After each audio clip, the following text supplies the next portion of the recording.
할렐루야. 8월 27일 금요일입니다. 사사기 10장 1절부터 9절까지 말씀을 먼저 읽고 은혜 나누도록 하겠습니다. 아비멜렉의 뒤를 이어서 이사갈 사람 도도의 손자 부하의 아들 돌라가 일어나서 이스라엘을 구원하니라. 그가 에브라임 산지 3일에 거주하면서 이스라엘의 사사가 된 지 23년 만에 죽음에 3일에 장사되었더라. 그 후에 길르앗 사람 야일이 일어나서 22년 동안 이스라엘의 사사가 되니라. 그에게 아들 30명이 있어 어린 나귀 30을 탔고 성읍 30을 가졌는데 성읍들은 길르앗 땅에 있고 오늘까지 하봇 야일이라 부르더라. 야일이 죽음에 기몬에 장사되었더라.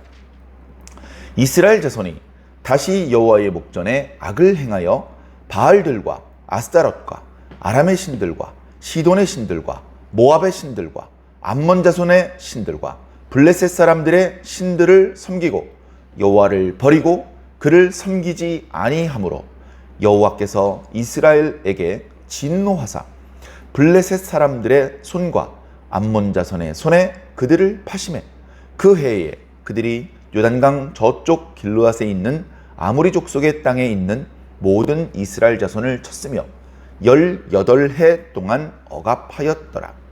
암몬 자손이 또 요단을 건너서 유다와 베냐민과 에브라임 족속과 싸움으로 이스라엘의 곤고가 심하였더라. 아멘. 서론에 이미 말씀을 드리긴 하였습니다만 말씀을 읽으면서 정말로 이스라엘 사람들이 뭔가 깨우치고 점점 나아지는 것이 아니고 다람쥐 쳇바퀴 돌듯이 똑같은 역사가 또다시 반복되고 있고 그 내용은 별로 모범적이지 못하며 그것이 반복되는 것을 거듭하는 과정에서 그저 제자리로 돌아오는 것이 아니고 처음보다 점점점 못하게 되는 그런 상황이 되는 것을 느낌으로 말씀을 읽으면서 마음이 저는 조금 무거웠습니다.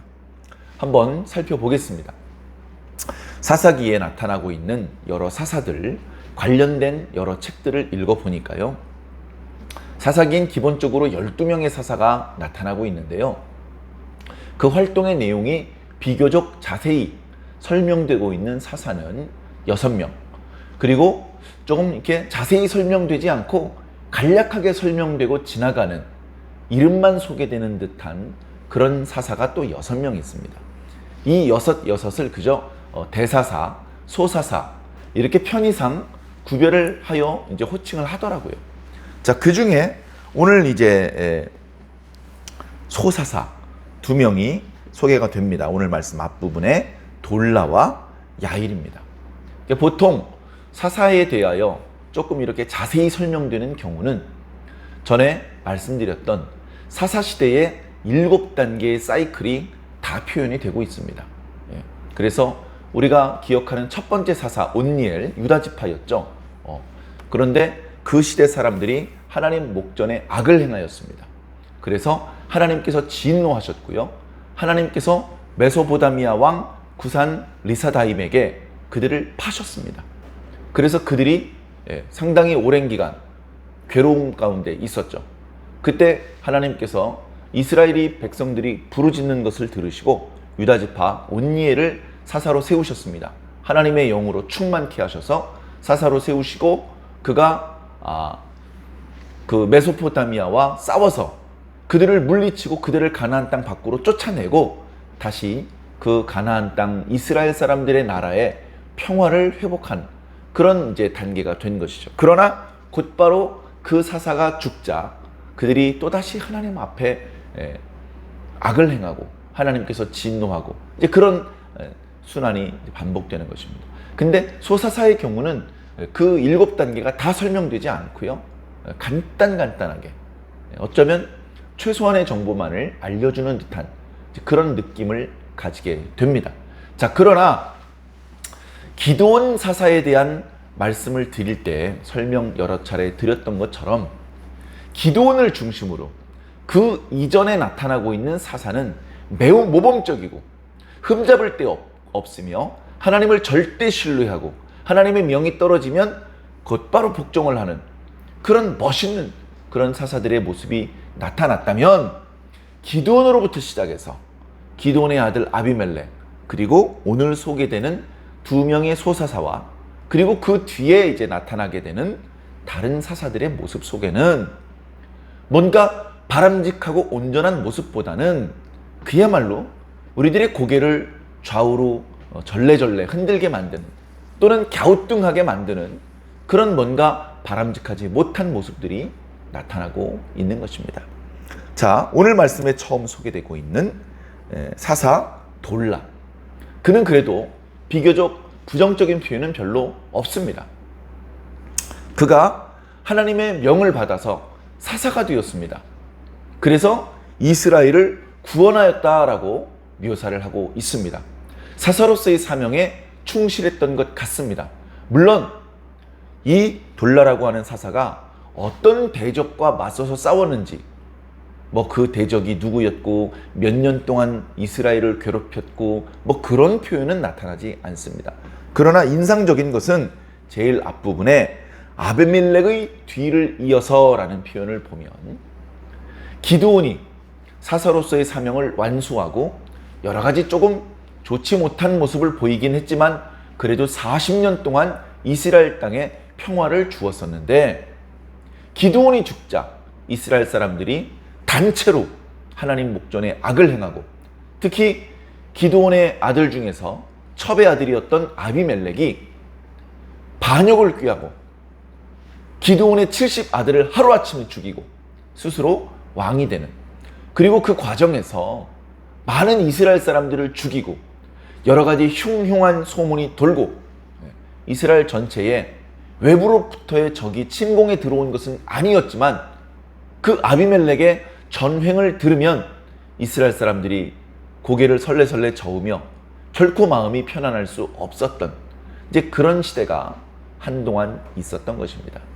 자, 그러나 우리 지난 시간까지 묵상했던 말씀을 통해서 그랬던 아비멜렉을 하나님께서 결국은 그 세겜 사람들의 손에 의해서 벌을 주셨죠.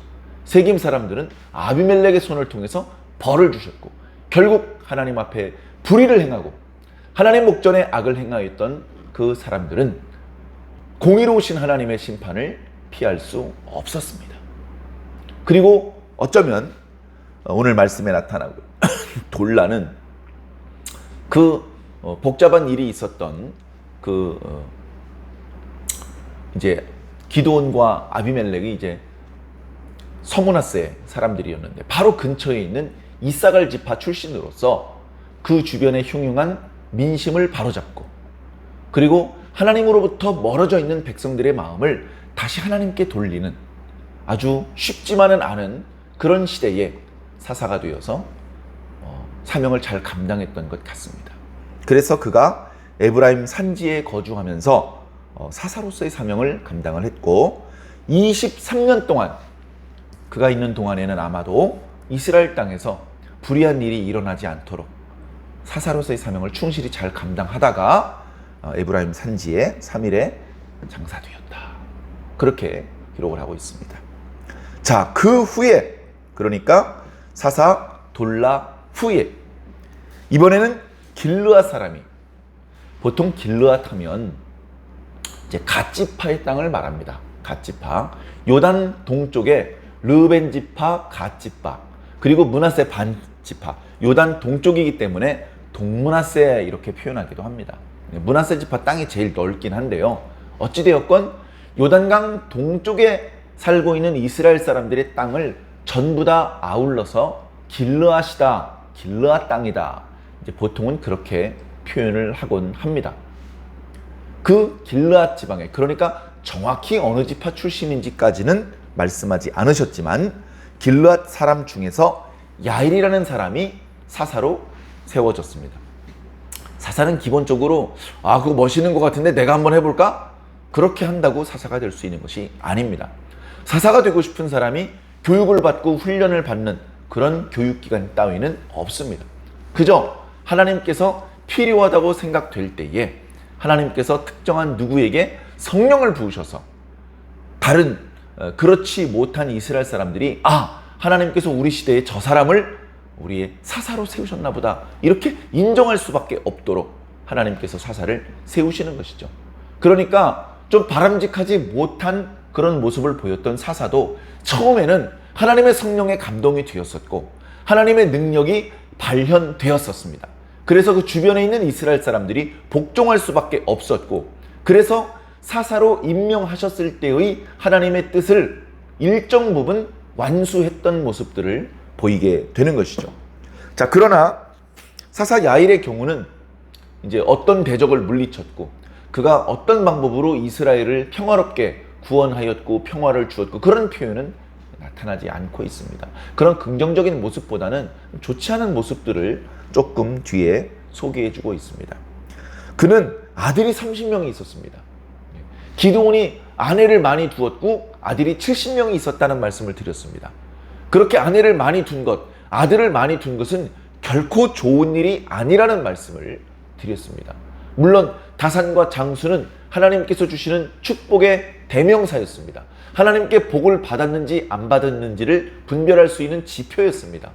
그러나 반강제로 권력을 남용해서 아내를 많이 두는 그런 방법으로 또는 사람들을 압제해서 그들의 돈을 강탈해서 그래서 부자가 되는 그런 방법을 하나님께서 또 구약 성경에 복이라고 말하지 않습니다. 자, 자세한 그 배경 이야기는 설명되고 있지 않습니다만 사사가 아들이 30명이었다.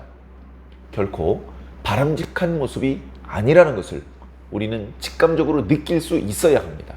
이 30명의 아들이 한 아내의 아들들일까?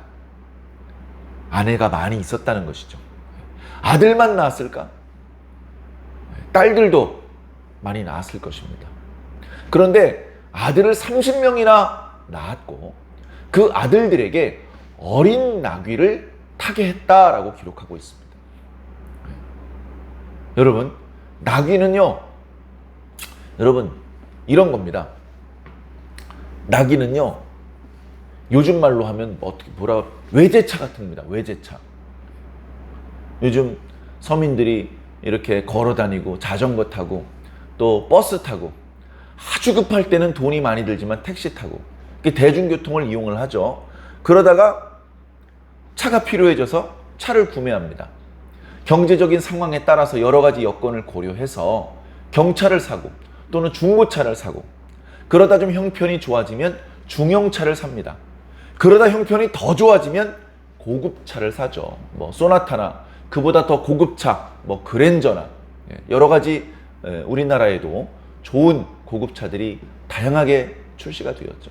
근데 그보다도 더 돈이 많으면 이제 그저 편리한 것을 넘어가서 사치하게 됩니다. 우리나라 국산 고급차보다도 훨씬 비싼 외제차를 몰고 다니게 되는 것이죠. 자, 어린 나귀를 탔다는 것은 외제차를 타고 다니는 것처럼 사치를 했다는 뜻입니다. 그런데 큰 맘 먹고 어린 나귀 하나 한번 이번에 장만했어. 이게 아니고요. 아들 30명에게 어린 나귀 30마리를 주었다. 외제차를 30대 샀다는 얘기입니다. 아무리 좋게 말해서 이 시대는 평화의 시대였구나, 풍요의 시대였구나 라고 말할 수 있을지 모르겠습니다만 그럼에도 불구하고 이스라엘 백성들을 지도하고 본이 되어야 되고 그들을 하나님의 계명에 충실한 하나님의 백성으로 그렇게 모범을 보였어야 될 사사가 보여줄 수 있는 행동은 아니었던 것이죠. 그럼에도 불구하고 그는 그런 모습을 보이고 말았습니다. 그렇게 사사로서의 사명을 22년 동안 감당했죠. 그러니까 그 22년 동안에는 어쩌면 외적이 쳐들어오지는 않았을 것입니다. 그가 성령 받고 사사가 되던 해에 어떤 형태로든 사사의 사명을 감당했을 것입니다. 그래 이스라엘 땅에는 평화가 찾아왔고 또 풍요로운 시절이 돌아왔겠죠. 그러나 그 평화로웠던 22년을 결국 이 사사 야일도 그닥 모범적인 모습으로 청빈하게 검소하게 그렇게 살지는 못했던 것 같습니다. 어쩌면 이런 야일의 모습은 기드온의 선례를 따른 것일 수도 있기 때문에 기드온의 어떤 그런 잘못이 뼈아픈 것입니다. 후대에 좋지 않은 영향을 이렇게 주고 있는 것입니다. 또 말씀해 보니까 성읍 30개를 가졌다. 물론 이 표현은 길르앗 지역에 있는 성읍 30개 그 정도의 지역을 다스렸다 이런 뜻이죠. 그러니까 사사가 되면 그냥 당연히 이스라엘 12지파를 다 통치했다 이런 뜻은 아닙니다. 외적이 쳐들어와도 이스라엘 12지파를 동시에 다 공격하는 것이 아니고요.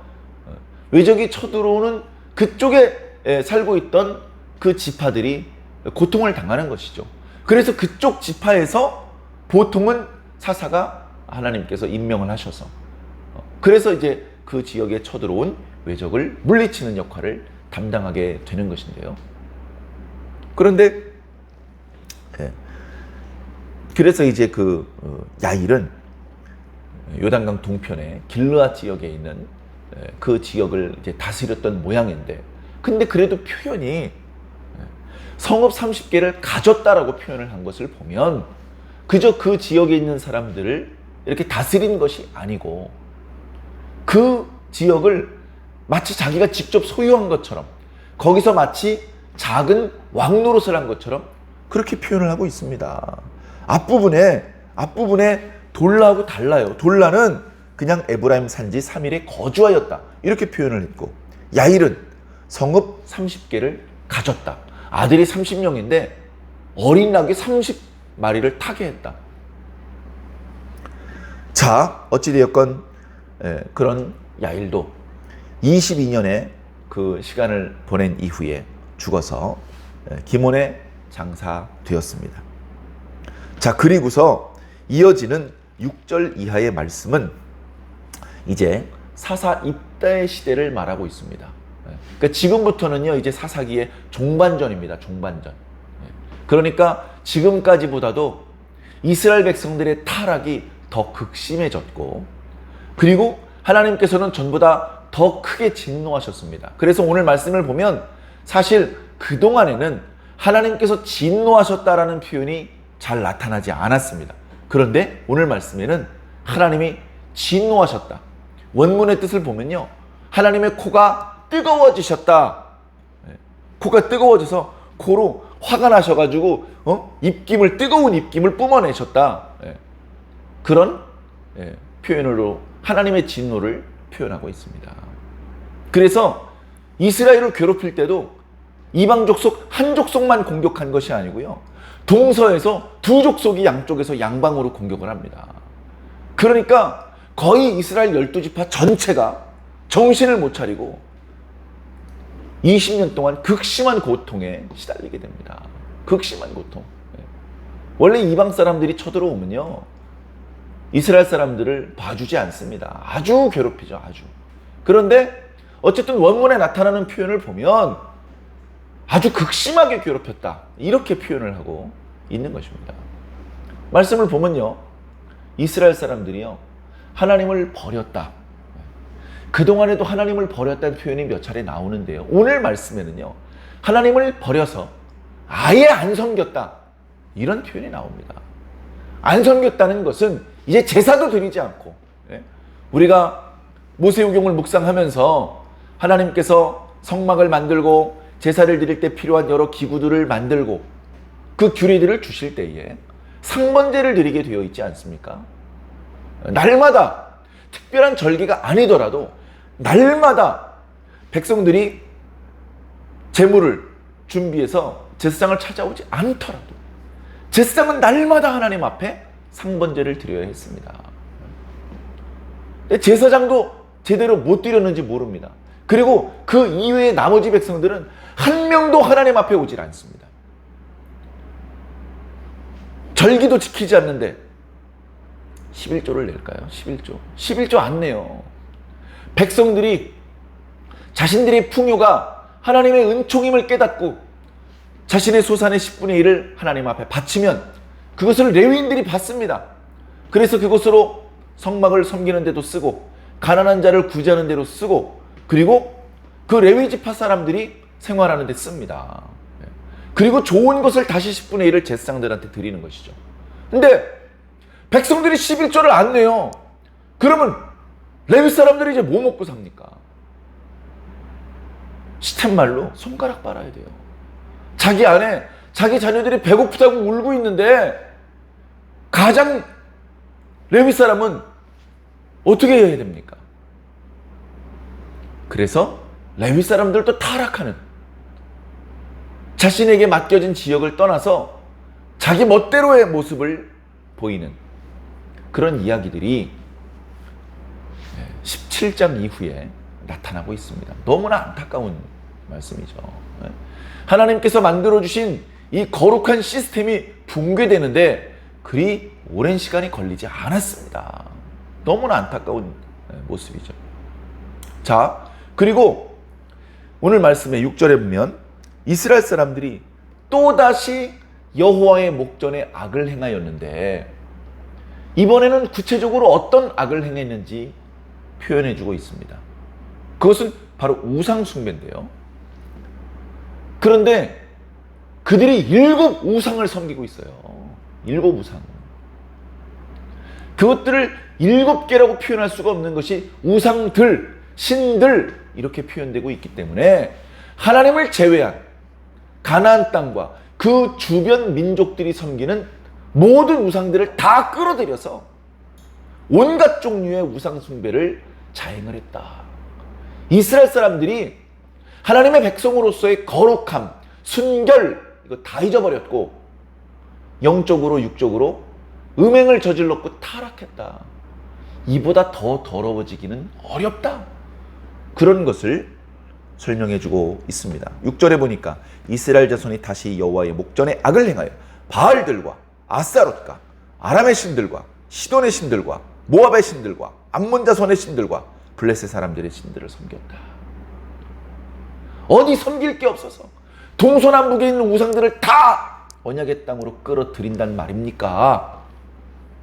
그러니 하나님께서 크게 진노하실 수밖에 없고 동쪽으로부터는 암몬 자손들이 요단 동쪽에 있는 이스라엘 사람들의 땅 길르앗을 괴롭혔습니다. 그리고 서남쪽에서는 드디어 블레셋이라는 이름이 이제 나타나기 시작을 해요.